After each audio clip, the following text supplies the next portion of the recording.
14ஆம் வசனத்திலிருந்து 20ஆம் வசனம் வரைக்கும் நாம் வாசிக்கிறோம். Philippians chapter 4 verses 14 to 20. பிலிப்பியர் 4ஆம் அதிகாரம் 14ஆம் வசனம் முதல். ஆகிலும் நீங்கள் என் உபத்திரவத்தில் என்னோடு உடன்பட்டது நலமாய் இருக்கிறது. மேலும் பிலிப்பியரே, சுவிசேஷத்தின் ஆரம்பத்திலே நான் மக்கெதோனியாவிலிருந்து புறப்பட்ட போது கொடுக்கல் வாங்கல் காரியத்தில் நீங்கள் மாத்திரம் எனக்கு உடன்பட்டதே அல்லாமல் வேறொரு சபையும் உடன்படவில்லை என்று நீங்கள் அறிந்திருக்கிறீர்கள். நான் தெசலோனிக்கேயில் இருந்த போதும் என் குறைச்சலை நீக்கும்படி நீங்கள் 2 தரம் அனுப்பினீர்கள். உபகாரத்தை நான் நாடாமல் உங்கள் கணக்கு பலன் பெருகும்படியே நாடுகிறேன். எல்லாம் எனக்கு கிடைத்தது, பரிபூர்ணமும் உண்டாயிருக்கிறது. உங்களால் அனுப்பப்பட்டவைகளை சுகந்த வாசனையும் தேவனுக்கு பிரியமான உகந்த பலியுமாக எப்ராப்ராத்தீத்துவின் கையில் வரப்பற்றி கொண்டபடியால் நான் திருப்தி அடைந்திருக்கிறேன். என் தேவன் தம்முடைய ஐஸ்வர்யத்தின்படி உங்கள் குறைகளெல்லாம் கிறிஸ்து இயேசுவுக்குள் மகிமையிலே நிறைவாக்குவார். நம்முடைய பிதாவாகிய தேவனானவருக்கு என்றென்றைக்கும் மகிமை உண்டாவதாக. ஆமென். உட்காருங்கள்.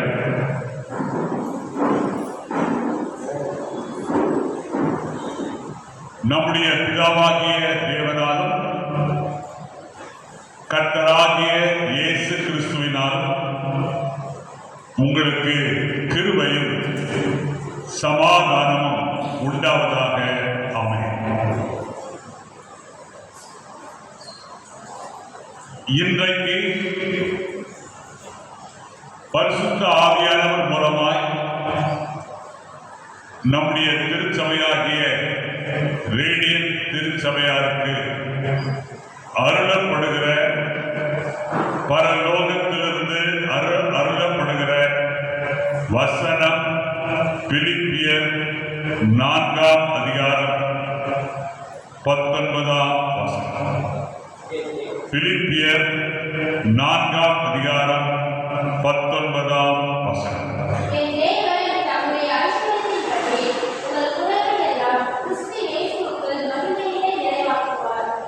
என் தேவன் தம்முடைய ஐஸ்வர்யத்தின்படி உங்கள் குறைவையெல்லாம் கிறிஸ்து இயேசுவுக்குள் மகிமையிலே நிறைவாகும்.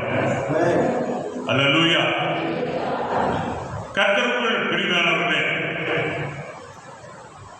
பிப்ரவரி மாதத்துல 7 நாட்கள் கடந்து சென்று விட்டன. இன்றைக்கு நாம் 8வது நாளிலே, இந்த வாரத்தின் முதல் நாளிலே இந்த ஆலய வளாகத்துக்குள்ளே ஒரு நம்பிக்கையோட, ஒரு எதிர்பார்ப்போட நாம் பிரவேசிக்கிறோம். நம்முடைய நம்பிக்கை என்ன? என் குறைகள் நிறைவாகும். நம்முடைய எதிர்பார்ப்பு என்ன? என்னுடைய வாழ்க்கையில என்னென்ன குறைகள் இருக்கிறதோ அந்த குறைகளை எல்லாம் கிறிஸ்து இயேசு தம்முடைய மகிமையிலே நிறைவாக்குவார்.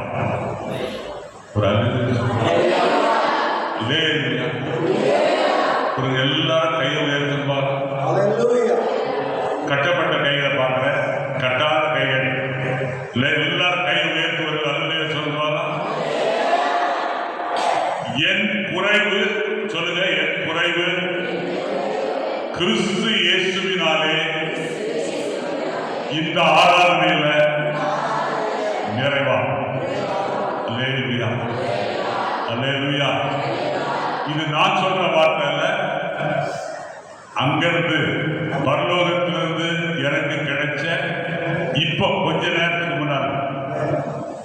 ஒரு சில நிமிஷத்துக்கு முன்னால எனக்கு கிடைத்த வார்த்தையை அப்படியே இருந்துச்சு. அல்லேலூயா, ஆமென். ஆவியானவர் என்னை உற்சாகப்படுத்துறது மாத்திரம் அல்ல, இதற்கு ஆதாரமாக சில வசனங்களை எனக்கு காமிச்சார் பிரதர் இன்பகுமார். ஆராதனை நடத்திட்டு இருக்கும்போது நான் அந்த வசனத்தை எல்லாம் பார்த்தேன். அல்லேலூயா, ஆமென், ஆமென். ஆகவே கர்த்தருக்குள் பிரியமானவர்களே, கிறிஸ்து இயேசு எப்படிப்பட்டவர்? கிறிஸ்து இயேசு எப்படிப்பட்டவர்? சபையில் இருக்கிற பரிசுத்தவான்களை, சபையில் இருக்கிற சீஷர்களை, சபையில் இருக்கிற விசுவாசிகளை அவர் நிறைவாக்குகிற தேவன். ஆமென். நம்முடைய வாழ்க்கையில குறைவு இருக்கவே கூடாது. நம்முடைய வாழ்க்கையில நிறைவுதான் இருக்கணும் அப்படின்றது ஆண்டவருடைய சித்தம். ஆகவே நிறைவை கொண்டு வரணும்னா, கிறிஸ்து இயேசு நிறைவை கொண்டு வரணும்னா அவர் நிறைவாய். ஆமென். யோவான் 1ஆம் அதிகாரம், ஆமென், 14ஆம் வசனத்தை வாசிங்க. யோவான் 1ஆம் அதிகாரம் 14ஆம் வசனம். அந்த வார்த்தை மாம்சமாகி கிருபையினாலும் சத்தியத்தினாலும் நிறைந்தவராய் நமக்குள்ளே வாசம் பண்ணினார். அவருடைய மகிமையை கண்டோம். அது பிதாவும் ஒரே பேரானவருடைய மகிமைக்கு ஏற்ற மகிமையாகவே இருந்தது. இப்பதான் நம்ம பார்த்தோம், கிறிஸ்து இயேசுவுக்குள் மகிமையிலே நிறைவாக்குவார். இப்ப இந்த வசனத்தை பார்க்கிறோம். அவர் முதலாவது என்ன பண்ணாரு? அந்த நிறைவை நமக்குள்ள கொண்டு வரணும்னு சொல்லி வார்த்தையாயிருந்த இயேசு கிறிஸ்து மாமிசமானார். மாமிசமாகி அவர் எதனால நிரம்பினாரு? கிருபையினாலும் சத்தியத்தினாலும் நிறைந்தவராய். அந்த நிறைவு அவருக்குள்ள இருந்தது. அந்த நிறைவு மாத்திரமல்ல, மகிமையையும் நமக்குள்ள கொண்டு வந்தார். கொண்டு வந்து அவர் என்ன பண்ணாரு? நம்மை மகிமையிலே நிறைவாக்கினார். அல்லேலூயா, அல்லேலூயா, ஆமென். ஆண்டவர் பாருங்க, வசனம் பாருங்க. அப்போஸ்தலர் நடபடிகள் 2ஆம் அதிகாரம், அப்போஸ்தலர் நடபடிகள் 2ஆம் அதிகாரம், ஆமென், 4ஆம் வசனத்தை வாசிங்க.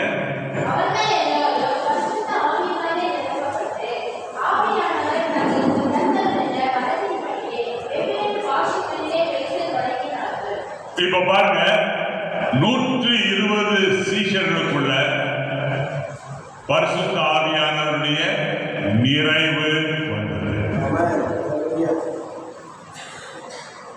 எப்படி நிறைவு வந்தது? லூக்கா 24ஆம் அதிகாரம் 49ஆம் வசனத்தை பாருங்க. லூக்கா 24:49.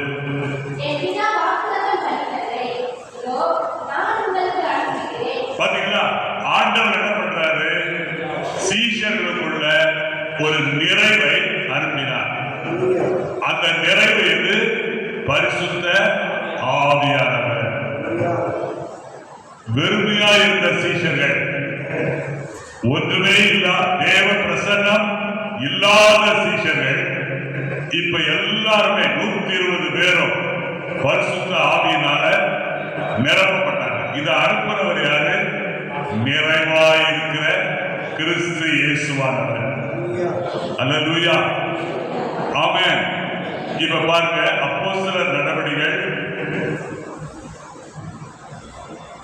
அப்போஸ்தலர் நடபடிகள் 6ஆம் அதிகாரம் 8ஆம் வசனம். தேவன்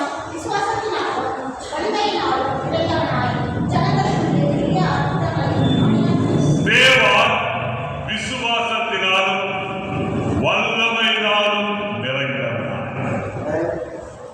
120 பேரை இயேசு கிறிஸ்து அவங்க வாழ்க்கையில நிறைவை கொண்டு வந்தார். என்ன நிறைவு? பரிசுத்த ஆவியினால நிரப்பப்பட்டார். இந்த இடத்துல பார்க்கிறோம், சபையில டீக்கன் உதவியாளராக இருந்த ஸ்தேவானை இயேசு கிறிஸ்து எப்படி நிரப்பினாருங்க? சொல்லுங்க. விசுவாசத்தினாலும் வல்லமையினாலும் நிறை. எதுக்காக நிரப்பினாரு? பெரிய அற்புதங்களை அடையாளங்களை செய்வதற்காக நிரப்பினார். அல்லேலூயா, அல்லேலூயா. இன்றைக்கு உங்களையும் கர்த்தர் அப்படியாக நிரப்புவார். ஆமென். அல்லேலூயா, அல்லேலூயா. ஆகவே கர்த்தருடைய பிள்ளை, இன்றைக்கு நாம் எல்லாருமே நிரப்பப்படும்படியாகவே கர்த்தர் இன்றைக்கு உங்களை எல்லாரையும் கர்த்தர் இந்த ஆலயத்துக்குள்ள கொண்டு வந்திருக்கிறார். அல்லேலூயா, ஆமென், ஆமென். குறையோடு கூட நீங்க போகப்பட நிறைவா. ஆமென், அல்லேலூயா, அல்லேலூயா. இப்ப பாருங்க, யோவான் அப்போஸ்தலர் நடவடிக்கைகள் 7ஆம் அதிகாரம் 7ஆம் அதிகாரம் 55ஆம் வசனம். அவன் பரிசுத்த ஆவியினாலே நிறைந்தவனாய் வானத்தை அண்ணாந்து பார்த்து தேவனுடைய மகிமையையும்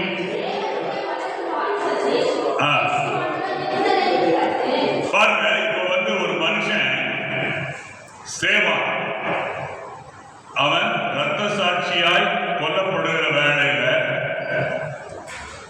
இயேசு கிறிஸ்து அவனை எதிராக நிரப்புறாரு. பரிசுத்த ஆவியினால பரிசுத்த ஆவியினால நிரப்புற உடனே அவன் என்ன பண்ணான்? வானத்தை, சொல்லுங்க, வானத்தை. வானத்தைன்னா தேவன் வீற்றிருக்கிற இடத்தை, பிதாவானவர் வீற்றிருக்கிற இடத்தை பார்க்க. வானத்தை அண்ணாந்து பார்த்து அவன் என்ன பண்றான்? தேவனுடைய மகிமை பார்க்க. தேவனுடைய மகிமைன்னா என்ன அர்த்தம்? தேவனுடைய பிரசன்னம். அடுத்தது என்ன பார்க்கிறான்? இயேசுவானவர் நிற்கிறதை கண்டான். கர்த்தருடைய பிள்ளையே, உனக்கும் இதே ஸ்லாக்கியத்தை கர்த்தர் நிச்சயமாக கொடுப்பார். அல்லேலூயா, அல்லேலூயா, ஆமென். இன்றைக்கு கர்த்தருடைய சித்தம் என்ன? நீ ஒன்றிலும் குறைவுபட்டு போகவே கூடாது. எல்லாவற்றிலும் நீ நிறைவாய். இப்பொழுது வாசியுங்கள், லூக்கா எழுதின சுவிசேஷம் 5ஆம் அதிகாரம் 7ஆம் வசனம்.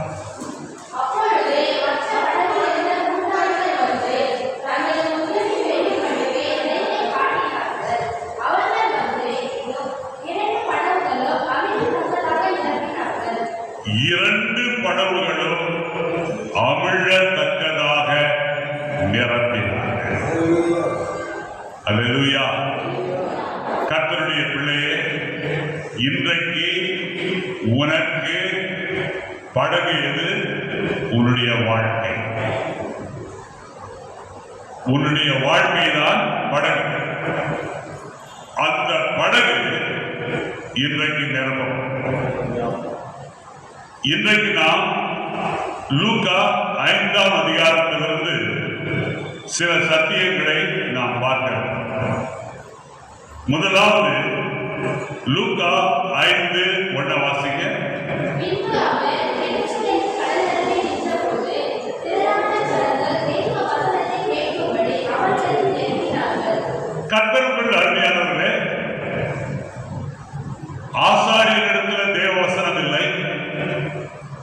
வேத பாரகரிடத்தில் தேவ வசனம் இல்லை.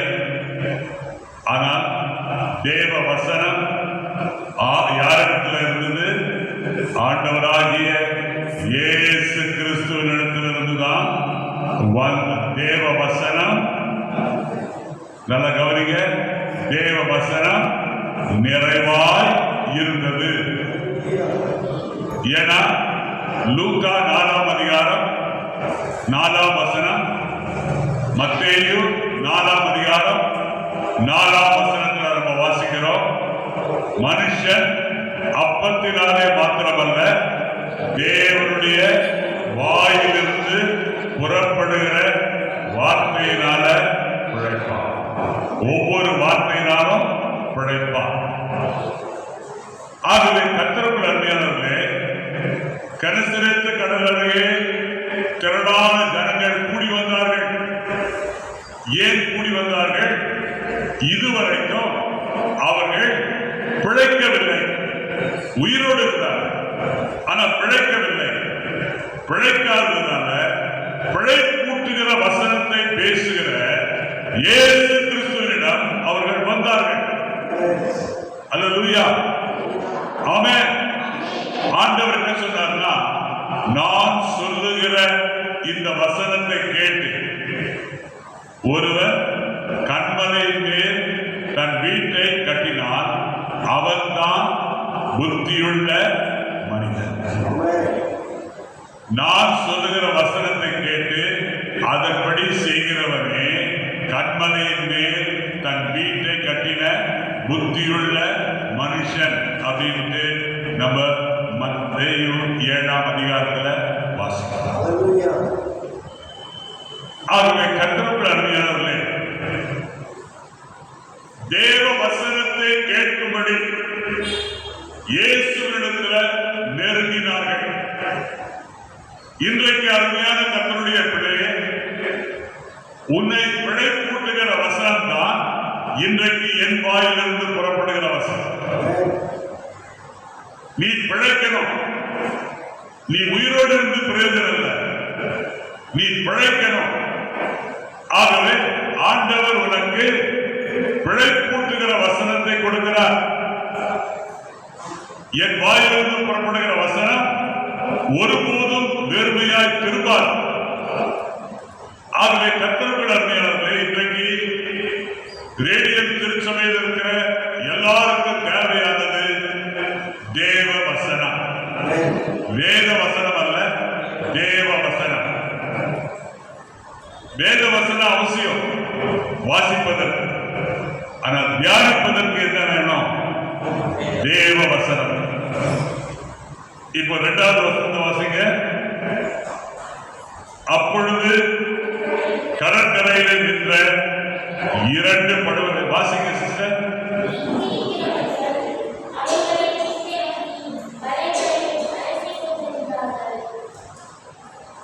நீங்க தூங்கிட்டே வாசிக்கிறீங்களா? அப்பொழுது கடற்கரையில் நின்ற 2 படகுகளை கண்டார்.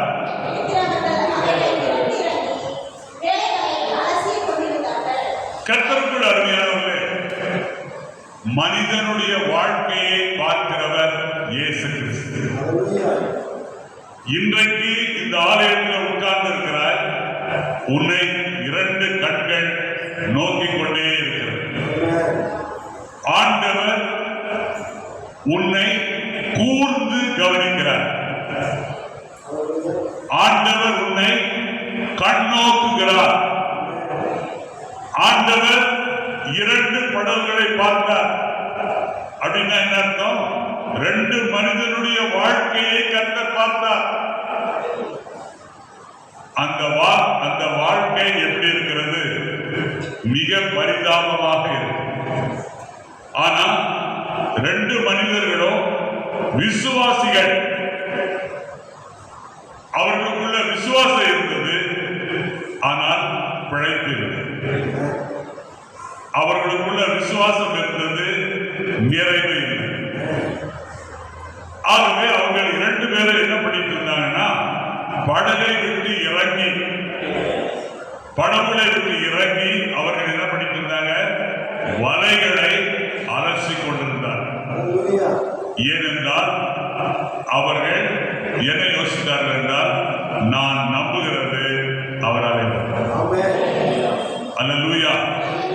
அல்லேலூயா. கர்த்தருடைய பிள்ளையே, இன்றைக்கு நீ படகை விட்டு இறங்கி விட்டாய். வாழ்க்கை உனக்கு வெறுமையை கொடுத்தது. ஆனாலும் உனக்குள்ள கடுகளவு விசுவாசம் இருக்கு. அந்த கடுகளவு விசுவாசத்தினால நீ என்ன செய்கிறாய்? எந்த வலையை கொண்டு நீ உலகமாகிய கடலுக்குள்ளே போய் நீ மீன் பிடிக்க முயற்சி எடுத்தாயோ அந்த வலையை மறுபடியுமாய் மீன்களை பிடிப்பதற்கு நீ ஆயத்தப்படுத்துகிறாய். உன்னுடைய ஆயத்தத்தை கர்த்தர் அறிவார். அல்லேலூயா, அல்லேலூயா, ஆமென். இப்பொழுது 3வது வசனத்தை வாசிங்க.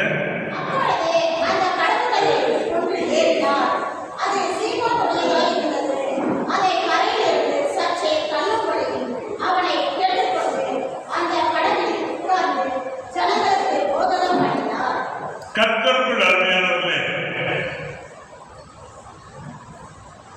இப்பொழுது நாம் பார்க்கிறோம், ஒரு படகுக்குள்ளே யார் ஏறினார்? ஆண்டவராகிய இயேசு கிறிஸ்து ஏறினார். காரணம் என்ன? அவருக்குள் அவர் கிருபையும் சத்தியமும் நிறைந்தவர். அல்லேலூயா. நிறைவான ஒருவர் குறைவாய் இருக்கிற படகுக்குள்ள, வெறுமையாய் இருக்கிற படகுக்குள்ள அவர் ஏறுகிறார். கர்த்தருடைய பிள்ளையே, இன்றைக்கு உன்னுடைய குறைவிலே உனக்கு எல்லா விதத்திலும் உதவி செய்ய நிறைவாய் இருக்கிற ஆண்டவராகிய இயேசு கிறிஸ்து வல்லவராய். அல்லேலூயா. ஆகவே ஆண்டவர் என்ன பண்றாருன்னா, பேதுருவுடைய வாழ்க்கைக்குள்ள பிரவேசிக்கிறார். இன்றைக்கு கர்த்தர் உன்னுடைய வாழ்க்கைக்குள்ள பிரவேசிக்க விரும்புகிறார். நீ இடம் கொடுப்பாயா? சிந்தித்து பார். ஆண்டவர் உன்னுடைய படகுக்குள்ள வருவதற்கு, உன்னுடைய வாழ்க்கைக்குள்ள வருவதற்கு நீ அனுமதி கொடுப்பாயா? ஆமென். கர்த்தருடைய பிள்ளை பேதுரு என்ன செய்தார்? இயேசுவே, என் படகு வெறுமையான படகு, என் வாழ்க்கை வெறுமையான வாழ்க்கை, எனக்கு கடந்த இரவு ஏமாற்றம் கொடுத்த வாழ்க்கை, என்னிடத்துல ஒண்ணுமே இல்லை.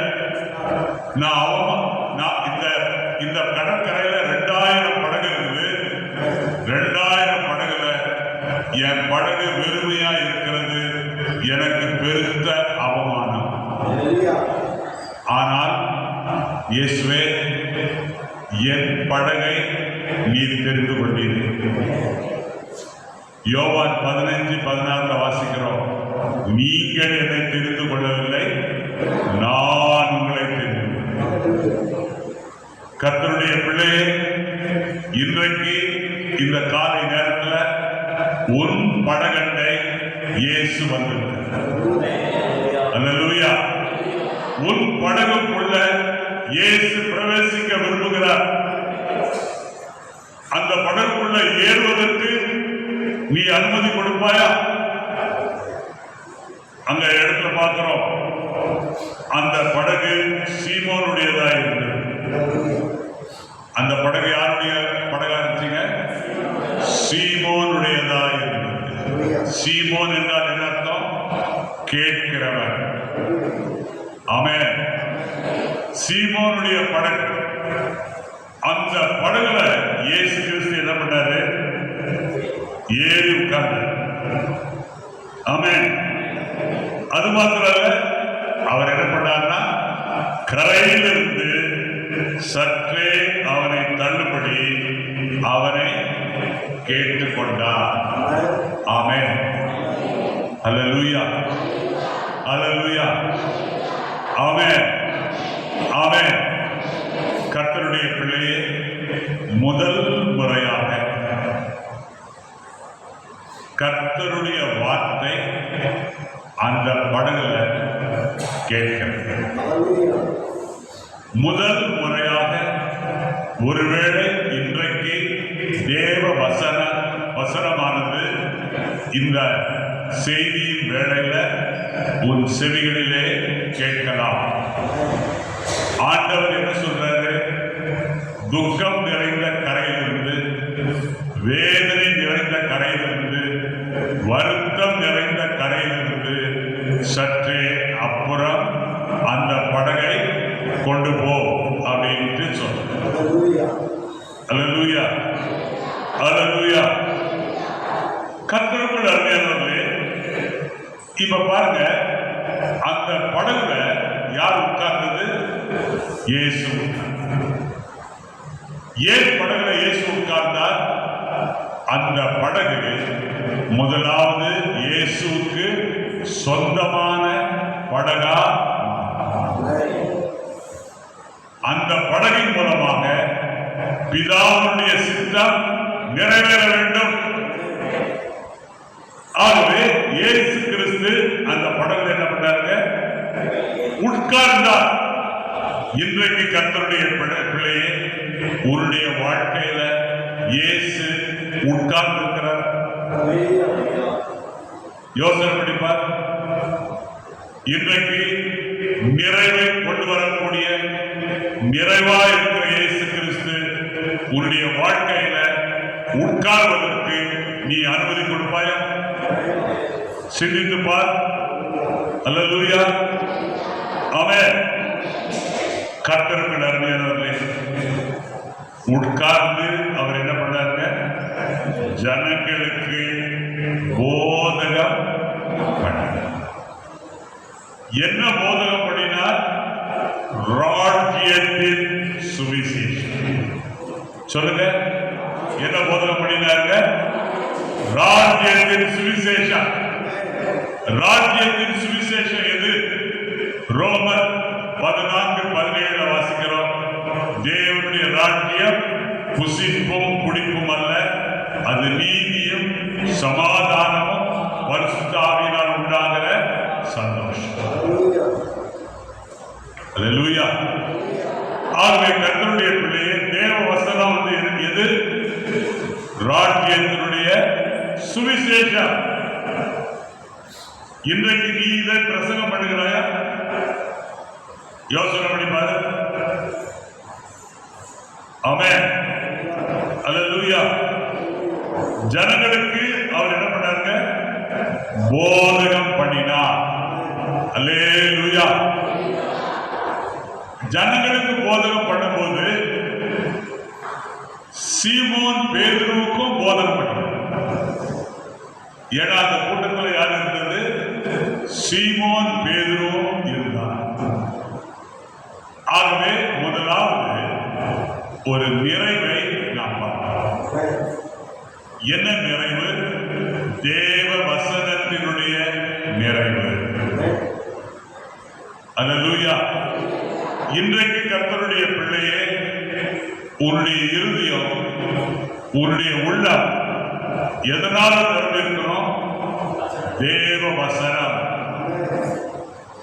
தேவ வசனம் தான் ஆவியினுடைய பட்டயம். அந்த பட்டயம் எப்படிப்பட்ட பட்டயம்? இருபுறமும் கருப்புள்ள எந்த பட்டயத்திலும் கருக்கானதாயும் ஊனையும் கணுக்களையும் உருவ குத்துகிறதாயும் யோசனைகளையும் நினைவுகளையும் வகையறுக்கிறதாயும் இருக்கிறது. இந்த பட்டயம் உன் இருதயத்துக்குள்ள இருக்கணும். ஆமென், அல்லேலூயா. ஆகவே தேவ வசனத்தை அவர்கள் கேட்டார்கள். ரோமர் 10:17 வாசியுங்கள். ரோமர் 10:17.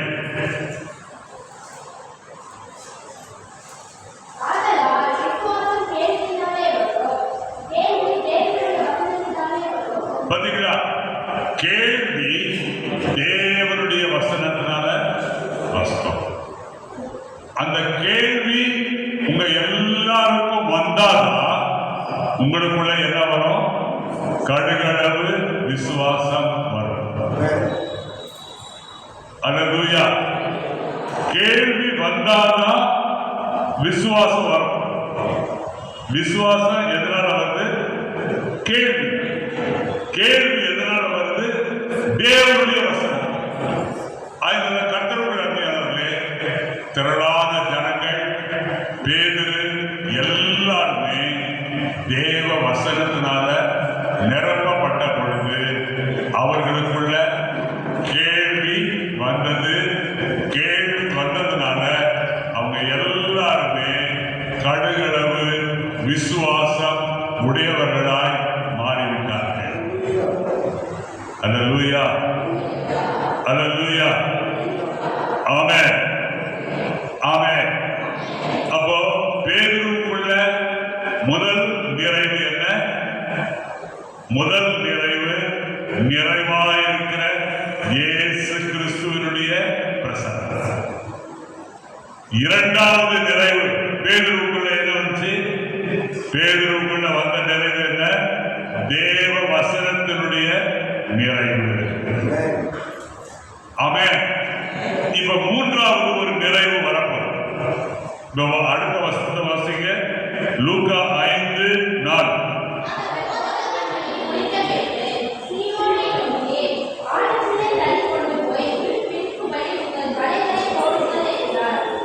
கர்த்தருக்குள் அருமையானவர்களே, அவர் போதகம் பண்ணி முடிச்சாச்சு. எல்லாருக்குள்ளும் தேவ வசனமாகிய நிறைவு வந்துருச்சு. வந்த உடனே ஆண்டவர் என்ன பண்ணாரு? இப்போ மனிதனுடைய தனிப்பட்ட வாழ்க்கையில இருக்கிற குறைவை நிறைவாக்கும். ஆண்டவர் இன்றைக்கு உங்க எல்லா மேலையும் அக்கறை உள்ளவராய் இருக்கிறார். ஏதோ நீங்க ஆலயத்துக்கு வந்தீங்க போனீங்க, கர்த்தர் உங்களை நிறைவாய் அனுப்ப விரும்புகிறார். அல்லேலூயா. ஆகவே கடலுக்கு வந்த நீ, ஆலயத்துக்கு வந்த நீ வெறுமையாய் வீட்டுக்கு திரும்ப கூட எப்படி திரும்பணும்? நிறைவா. அல்லேலூயா. இப்ப வாசிங்க, 4ஆம் வசனத்தை வாசிங்க.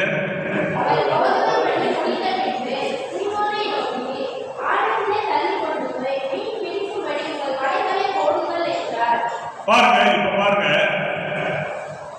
பேதுரு மிக பாக்கியசாலி. முதல் முறை அவருக்கு என்ன வார்த்தை வந்துச்சு? இந்த படகை கரையிலிருந்து சற்றே தள்ளும்படியான வார்த்தை வந்தது. இப்ப இரண்டாவது முறை பேதுருவுக்கு இன்னொரு வார்த்தை வருது. என்ன வார்த்தை வருது? ஆழத்துல தள்ளி கொண்டு போ. எதை தள்ளி கொண்டு போ? உன் வாழ்க்கையை, உன் படகை ஆழத்துல தள்ளி கொண்டு போ. ஏன் ஆழத்துல தள்ளி கொண்டு போ? ஆண்டவர் உனக்கு என்ன ஆழத்தை காண்பிக்கிறாரோ அந்த ஆழத்துல தான் கர்த்தர் கொடுக்கிற ஆசீர்வாதம் உனக்கு இருக்கிறது. ஆண்டவர் உன்னை நிறைவாக்க விரும்புகிறார். ஒரு படகை அல்ல, 2 படகை நிரம்ப விரும்புகிறார். ஒரு வலையை அல்ல, 2 வலையையும் ஆண்டவர் மீன்களால நிரம்ப விரும்புகிறார். ஆகவே நீ என்ன செய்யணும்? ஆண்டவருடைய வார்த்தையை கவனிக்கணும். ஆண்டவருடைய வார்த்தைக்கு நீ என்ன பண்ணணும்? கீழ்ப்படியணும். ஆண்டவர் சொல்றபடி நீ செய்யணும். உனக்கு திறமை உண்டு, உனக்கு அனுபவம் உண்டு, உனக்கு பழக்கப்பட்ட கடல், உனக்கு பழக்கப்பட்ட வலை. ஆனாலும் ஆண்டவர் சொல்றாரு, ஆழத்துல தள்ளி கொண்டு போ. படக முதல்ல என்ன பண்ணு? ஆழத்துல தள்ளி கொண்டு போ. எந்த இடத்துல ஆசீர்வாதம் இருக்குதோ அங்க உன் வாழ்க்கைய நீ கொண்டு வா. இரண்டாவது ஆண்டவர் என்ன பண்றாரு? உனக்கு பலன் உண்டாகும், உனக்கு நிறைவு வேணும், உன் குறைவு மாறணும். மாறணும் என்ன பண்ணணும்? நான் சொல்லுகிறபடி நீ செய். அல்லேலூயா. ஆண்டவர் என்ன சொல்றாரு? மீன் பிடிக்கும்படி உங்கள் வலைகளை போடுங்கள்.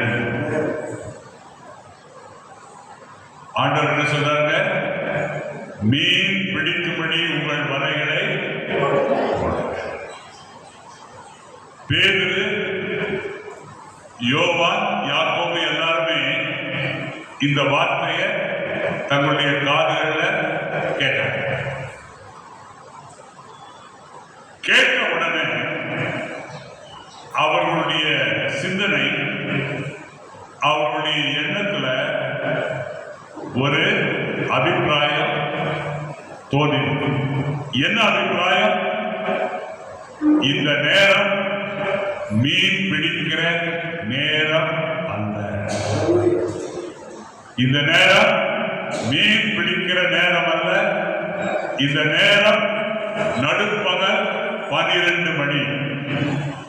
இந்த நேரத்துல மீன் பிடிக்க யாருமே கடலுக்கு போக மாட்டார்கள். ஏனென்றால் பேதுருக்கு நல்லா தெரியும், ராத்திரி நேரம் தான் சரியான நேரம். ஏன்னா பகல் நேரத்துல வலையை கடலிலே போட்டால் மீனுடைய கண்ணுக்கு வலைகள் நன்றாக தெரியும். ஆகவே மீன்கள் வலையிலே சிக்காமல் மீன்கள் வலையிலிருந்து தப்பித்துக் கொள்ளும். ஆகவே பேதுருக்கு நன்றாக தெரியும், சீமோனுக்கு நன்றாக தெரியும், இந்த நேரம் மீன் பிடிக்கிற நேரம் அல்ல. இப்போ தன்னுடைய அனுபவத்துக்கு, தன்னுடைய திறமைக்கு, தன்னுடைய பழக்க வழக்கத்துக்கு, தன்னுடைய பாரம்பரியத்துக்கு கீழ்ப்படுகிறதா? இயேசு கிறிஸ்து அந்த நேரத்தில் உனக்கு சொன்ன அந்த வார்த்தையின்படி செய்கிறார். நீங்க தான் தீர்மானம். இப்ப நீங்க கூட யோசிக்கிறீங்க, பாஸ்டர் எல்லாரையும் எல்லாவற்றாலும் நிரப்புவார் என்று சொல்றாரு. நிரம்புமா அப்படின்ட்டு நீங்க என்ன பண்றீங்க? ஒரு எண்ணம் ஓடுது உள்ள, ஒரு எண்ணம் உள்ள ஓடிக்கே. அதே மாதிரிதான் பேதுருக்கு எண்ணம் ஓடுச்சு. ஆனா பேதுரு என்ன பண்ணாரு? ஏற்கனவே தேவ வசனத்தினுடைய நிறைவு பேதுருக்குள்ள இருந்ததுனால, பேதுருக்குள்ள விசுவாசம் இருந்ததுனால அவர் என்ன சொன்னார்னா, ஐயரே, ராம் முழுவதும் நாங்கள் பிரயாசப்பட்டோம், ஒன்றும் அகப்படவில்லை. ஆகிலும் உம்முடைய வார்த்தையின்படியே வலையை போடுவேன். கர்த்தருடைய பிள்ளையே, இன்றைக்கு நீ கற்றுக்கொள்ள வேண்டிய நல்ல பாடம் என்ன தெரியுமா? உன் வாழ்க்கையில நீ என்ன காரியத்தை செய்தாலும் கர்த்தருடைய வார்த்தையின்படி செய்வதற்கு தீர்மானம் எடுக்கணும். அல்லேலூயா, அல்லேலூயா. ஏன்னா வசனம் தெளிவா சொல்லுது, கர்த்தருடைய வேதத்தின்படி நடக்கிற உத்தம மார்க்கத்தான் வாக்கியம். சங்கீதம் 119 வாசிக்க. அல்லேலூயா. கர்த்தருடைய வேதத்தில் பிரியமாய் இருந்து இரவும் பகலும் அவருடைய வேதத்தை தியானிக்கிற மனுஷன், அப்ப கர்த்தருடைய வசனம் உன் கால்களுக்கு தீபமும் உன் பாதைக்கு எப்படி இருக்குது வெளிச்சம். பேதுரு என்ன பண்ணாருன்னா, ஆகிலும் உம்முடைய வார்த்தையின்படி நான் என்ன பண்றேன், கர்த்தருடைய பிள்ளை 6ஆம் வசனத்தை வாசிங்க.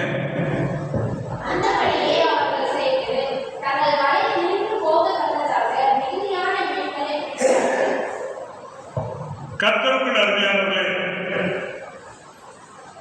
1998 படகை விட இந்த 2 படகுகள் தான் எப்படிப்பட்ட மீன்கள், மிகுதியான மீன்கள். 1998 படகுகளை விட பேதுருடைய படகுகளையும் யாக்கோபுடைய படகுகளையும் தான் மிகுதியான மீன்களை யார் கொண்டு வந்தது? ஆண்டவராகிய இயேசு கிறிஸ்து மீன்களின் நிறைவை அந்த படகுக்குள்ளே கொண்டு வந்தார். கர்த்தருடைய பிள்ளையே, சங்கீதக்காரனாகிய தாவீது சொல்றாரு, என் பாத்திரம் நிரம்பி வழிகிறது. இன்றைக்கு உடைய பாத்திரம் நிரம்பி வழிகிறது. அல்லேலூயா, அல்லேலூயா, ஆமென், ஆமென். கர்த்தருக்குள் அருமையானவர்களே, 2 படங்களும் அமிழத்தக்கதாக அவங்க என்ன பண்ணாங்க, நிரப்பி.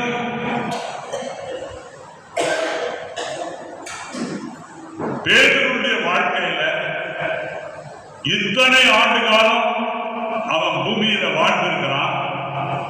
இதுவரைக்கும் தன்னுடைய மீன் பிடிக்கிற அனுபவத்துல இப்படிப்பட்ட உன்னதமான, மேலான, ஆச்சரியமான, அற்புதமான அனுபவத்தை அவன் பார்த்ததே கிடையாது.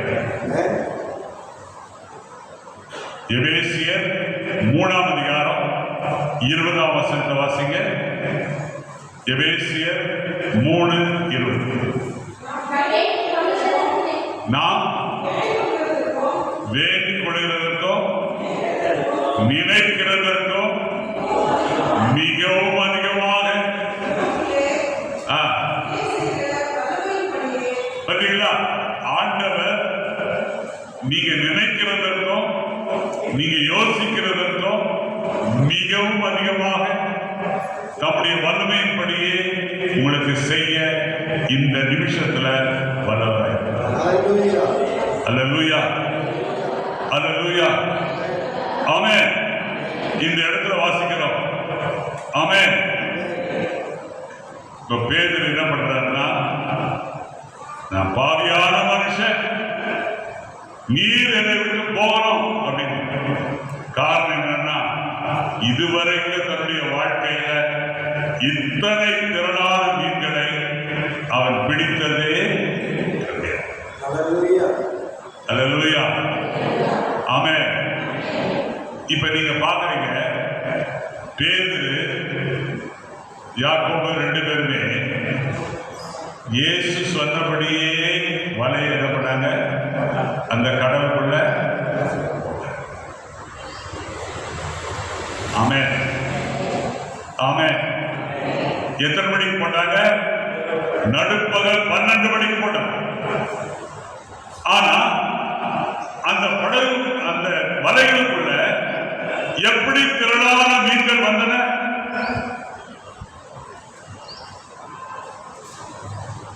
மீனை உண்டாக்கின கர்த்தர், மீனை உருவாக்கின இயேசு கிறிஸ்து மீனுக்கு கட்டளையிட்டார். என்ன கட்டளை? இப்ப 2 வலை உள்ள வந்திருக்கு. இந்த வலைக்குள்ள மீன்களே, நீங்க எல்லாரும் அந்த வலைக்குள்ள போயிடும். அல்லேலூயா, அல்லேலூயா. ஆண்டவர் யோனாவை விழுங்கும்படி மீனுக்கு என்ன பண்ணாரு? கட்டளையிட்டார். அதே வண்ணமாக ஆண்டவராகிய இயேசு கிறிஸ்து பேதுருடைய வலை யாக்கோபுடைய வலையிலே மீன்கள் அகப்படும்படி அந்த மீனுக்கு கர்த்தர் என்ன பண்ணாருங்க, கட்டளை இட்டதுனாலதான் அவங்களால என்ன மீனை பிடிக்க முடிந்தது, மிகவும் திரளான மீன்களை பிடிக்க முடிந்தது. இந்த அற்புதத்தை பார்த்த உடனே ஆண்டவர் சொல்றாரு, நான் மாம்சமான யாவருக்கும் தேவனாகிய கர்த்தர் என்னாலே செய்யக்கூடாத அதிசயமான காரியம் ஒன்று உண்டோ. எரேமியா 32:20. அல்லேலூயா. இந்த இடத்துல பார்க்கிறோம், நான் பாவியான மனுஷன், என்னை விட்டு போகணும்.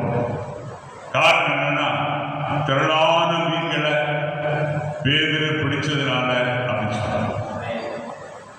ஆனால் ஆண்டவராக இயேசு கிறிஸ்து என்ன செய்தார் தெரியுங்களா? பேதுருவே, நீ பாவியான மனுஷன்தான், நீ பலவீனமான மனுஷன்தான், நீ குறைவுள்ள மனுஷன்தான். ஆனா இப்ப உனக்குள்ள 3 நிறைவு. உனக்குள்ள எத்தனை நிறைவு வந்திருக்குதுங்க? முதல் நிறைவு ஆண்டவராகிய இயேசு கிறிஸ்து. 2வது நிறைவு தேவ வசனம். 3வது நிறைவு திரளான மீன்கள். இப்ப நான் என்ன செய்ய போறேன்னா, உன்னுடைய வாழ்க்கையில இனி நீ இந்த பூமியில வாழ்கிற காலம் முழுவதும் உனக்கு நிறைவான வாழ்க்கையை கட்டளையிடுவேன். இதுவரைக்கும் நீ என்ன பண்ணிட்டு இருந்த? மீனை பிடிச்சிட்டு இருந்த. இனிமே நீ என்ன செய்யணும்? மனுஷர். இனிமே நீ யாரை பிடிக்கணும்? மனுஷரை பிடிக்கணும். மனுஷரை பிடிப்பதில் நிறைவு உண்டா? உண்டு. காரணம் என்னன்னா, சங்கீதம் 138:8 வாசிக்கிறோம், கர்த்தர் எனக்காக யாவையும் செய்து முடிப்பார். பேதுரு எருசலேம் வீதியில போய் நிற்கிறார். அவர் எந்த ஸ்கூலுக்கும் போனதில்லை, எந்த காலேஜுக்கும் போனதில்லை, எந்த படிப்பையும் பண்ணல. 3.5 வருஷம் இயேசுனுடைய பாதம், பரிசுத்த ஆவியானவருடைய நிறைவு. அவன் பேதுரு போய் எருசலேம் வீதியில நின்ன உடனே 3000 பேர் தேவ வசனத்தை கேட்டாங்க. என்ன வசனத்தை கேட்டாங்க? அந்த வசனத்தினுடைய நிறைவு 3000 பேருக்குள்ள வந்த உடனே 3000 பேரும் முழங்கால் எங்க போட்டாங்கன்னா தெருவில் போட்டாங்க. முழங்கால் போட்ட உடனே என்ன நடந்துச்சு? எல்லாரும் ஓடு கதறி அழுதாங்க. எதுக்காக கதறி அழுதோம்? நாங்கள் பாவிகள், நாங்கள் அக்கிரமக்காரர், நாங்கள் அநியாயக்காரர், நாங்கள் துரோகிகள், நாங்கள் மீறுதலை செய்திருக்கிறோம் அப்படின்னு சொல்லி எல்லாரும் கதறி அழுதாங்க. கதறி அழுதுட்டு பேதுரு கேட்டாங்க, ஐயா, நாங்கள் ரட்சிக்கப்படுவதற்கு என்ன செய்ய? பேதுரு என்ன சொல்ற? ஆண்டவராகிய இயேசு கிறிஸ்துவை என்ன பண்ணு? அவர்தான் உன் வாழ்க்கையில நிறைவை கொண்டு வருகிறார். அவரை நீ என்ன பண்ணு? விசுவாசி. அப்பொழுது நீயும் உன் வீட்டாரும் ரட்சிக்கப்படும். 3000 பேர் ஒரே நாளில் ஞானஸ்நானம். ஆண்டவர் பேதுருடைய ஊழியத்தில் நிறைவை கொடுக்கிறார். கர்த்தருடைய பிள்ளை, உன்னை கர்த்தர் முற்றிலுமாய் மாற்ற விரும்புகிறார். ஆண்டவர் முதல்ல தன்னை உனக்குள்ள கொண்டு வரார். 2வது தேவ வசனத்தை கொண்டு வரார். 3வது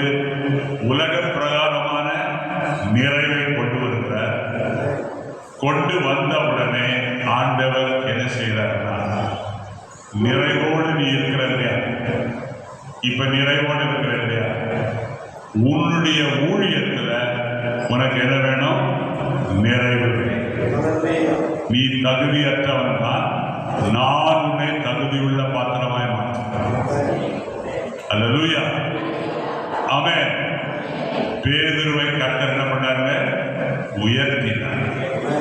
சாதாரண செம்படவன், சாதாரண மீன் பிடிக்கிறவனை கர்த்தர் எப்படி மாற்றினாங்க? மனுஷரை பிடிக்கிறவனாக மாற்றினார். ஆமென். பேதுருடைய பிரசங்கத்தை கேட்ட உடனே கொர்நேலியுடைய வீட்டில் இருந்த எல்லாரும் பரிசுத்த ஆவியினால நிரம்பினாங்க. அல்லேலூயா. ஆமென். ஞானஸ்நானம் எடுத்தார். கர்த்தருடைய பிள்ளையே, உன்னையும் பேதுருவை போல கர்த்தர் நிரப்ப விரும்புகிறார். ஆமென். நாம் எல்லாரும் எழுதி நிற்போமா?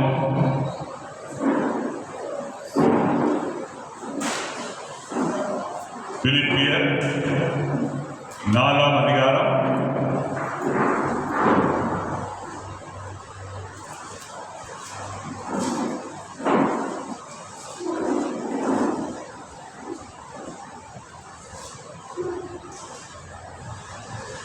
19ஆம் வசனத்தை எல்லாம் சேர்த்து வாசிக்கலாங்க. என் தேவன், எல்லாரும் சேர்த்து வாசிங்க. என் தேவன் தம்முடைய ஐஸ்வர்யத்தின்படி என் குறைவை எல்லாம் கிறிஸ்து இயேசுவுக்குள் மகிமையிலே நிறைவாக்குவார். அல்லேலூயா. அல்லேலூயா. ஆமென். நீங்க விசுவாசிக்கிறீங்களா? விசுவாசிக்கிறீங்களா? கையை உயர்த்தி ஒரு அல்லேலூயா சொல்லுமா? அல்லேலூயா. இப்பொழுது 132ஆம் பாடலை நாம் பாடுவோம். அப்பொழுது